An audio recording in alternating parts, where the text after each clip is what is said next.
अब ये साबित हो गया है कि हरियाणा के अंदर बीजेपी की मनोहर लाल खट्टर सरकार दलित विरोधी, पिछड़ा विरोधी और दिव्यांग विरोधी है। ये तो हमें पहले ही पता था। पूरा देश जानता है कि भारतीय जनता पार्टी आरक्षण के खिलाफ है, पिछड़े वर्गों का आरक्षण खत्म करना चाहती है। लेकिन जिस तरीके से एचपीएससी यानी Hera ferry service commission Haryana का काम कर रहा है, उससे साफ नजर आता है कि मनोहर लाल खट्टर सरकार की मंशा सही नहीं है।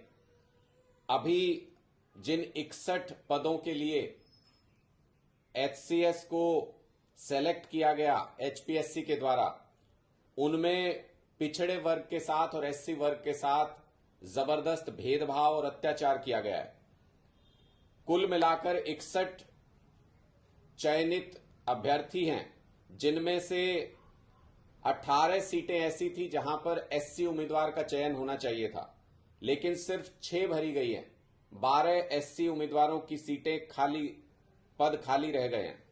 बीसी की कुल 10 सीटें थी, इनमें से केवल 3 भरी गई हैं। 7 पद खाली रख लिए गए हैं। इसके अलावा अगर आप देखें तो बीसी ए और बीसी बी को अगर अलग अलग करके देखें तो बीसी बी की 5 सीटें थी, इनमें से केवल 1 भरी गई है। 4 पद खाली रख लिए गए हैं। और दिव्यांग श्रेणी में कुल 4 सीटें थी, चारों की चारों सीटें खाली रख ली गई हैं। इसका मतलब खट्टर सरकार सुनियोजित तरीके से भर्ती की प्रक्रिया के साथ छेड़छाड़ करते हुए, मानदंडों के साथ छेड़छाड़ करते हुए 100 पद थे, लेकिन सिर्फ 61 स्टूडेंट्स को उसमें पास घोषित किया गया।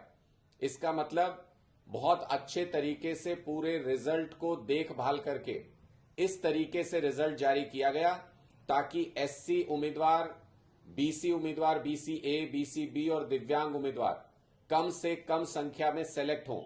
इन पदों को खाली रख लिया गया, यानी जो एचसीएस की सर्विसेज हैं उनमें एससी और बीसी अभ्यर्थी जितनी संख्या में पहुंचने चाहिए थे, जितनी उनकी भागीदारी होनी चाहिए थी, उतनी भागीदारी नहीं हो रही है।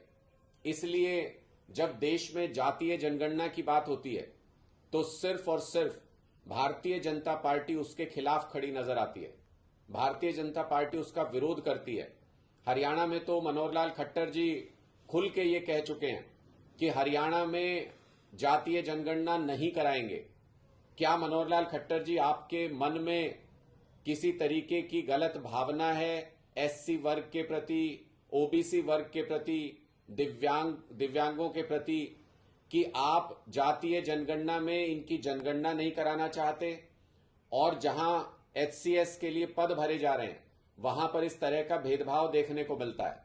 इससे कम से कम हरियाणा के लोगों के सामने खट्टर साहब, आपका दोगला चेहरा जरूर सामने आ गया है।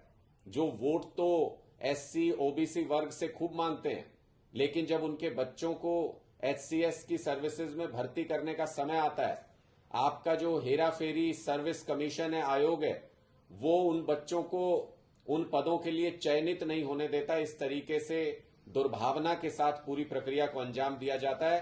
खट्टर साहब, लोगों के बीच में जब वोट मांगने जाएंगे 2024 में, तो लोग इसका हिसाब करेंगे। लोग आपको इसका पुरजोर तरीके से जवाब देंगे।